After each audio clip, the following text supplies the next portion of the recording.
자, 그런데요. 또 더불어서 최근에 금과 함께 또 다른 기회로 주목을 받는 게 있습니다. 바로 복권 로또 이야기인데요. 지난 주말에 경기도 한 곳에서 1등 5장이 한꺼번에 터졌다면서요, 한 곳에서. 그렇습니다. 로또 1등 당첨되려면요. 당첨번호 6개를 모두 다 맞춰야 됩니다. 네. 지난 주말에 있었던 이 로또 당첨 발표에서요. 무려 1등이 26명이 나왔다고 해요. 23명이 나왔습니다. 예. 근데 이 23명 가운데서요.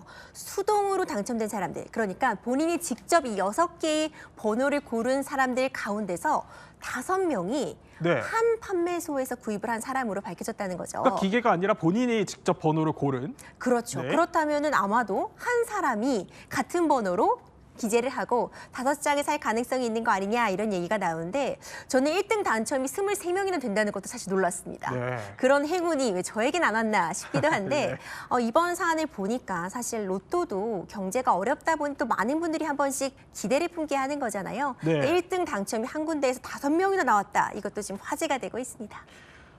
로또가 올해도 역대 최고 판매액을 갈아치울 거다 이런 전망까지 사실 나오고 있던데, 자, 김기웅 대변인. 근데 사실 경기가 어렵고 힘들면 사람들이 어딘가에 좀 의존을 하고 싶어 하긴 하지만 로또라는 게 과거에 사행성 조작 논란도 있고 했었는데 그럼에도 불구하고 여전히 사람들이 기대를 하고 있는 것 같습니다.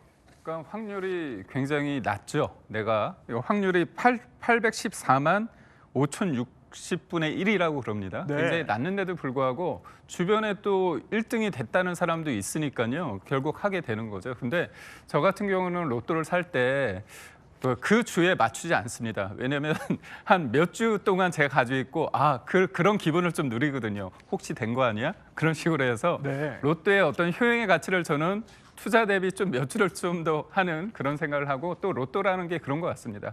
굉장히 불확실하잖아요. 그 과정 속에서 그래도 다른 사람이 로또를 한 사람과 나는 똑같은 확률로 된다. 일종의 정의론이라고 할까요? 네. 그런 생각도 해서 되게 미묘한데 사실 제가 예전에 로또 당첨 명당을 취재한 적이 있습니다. 아, 그래요? 근데 네. 금요일 오후부터 해서 토요일 저녁까지 그 일대가 차가 엄청 밀리거든요. 근데 정작 로또를 명당, 거기가 뭐냐? 로또를 당첨된 곳이 어디냐? 거기가 바로 이른바 대박 로또를 한 거죠. 네. 그러니까 그 가게가 로또를 대박 당첨된 곳입니다. 그렇게 또 해석이 되기도 하겠네요. 마지막으로 이것도 사실 궁금해요. 전 로또 얘기할 때마다 당첨금 안 찾아가면 어떻게 되는 거예요, 이남희 기자?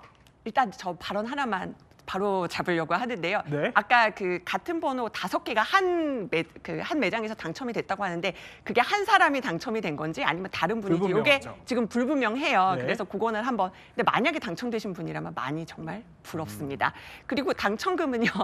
안 찾아가신 분들이 그래도 1년에 막 4명씩 나오고 하더라고요. 예. 근데 1년 내에는 찾아가야 돼요. 그리고 2달 동안은 이렇게 게시해서 찾아가시라고 공지가 된다고 합니다. 1년 이후에 안 찾아가시면은 저소득층을 돕는다거나 좋은 일을 하는데 쓰인다고 합니다.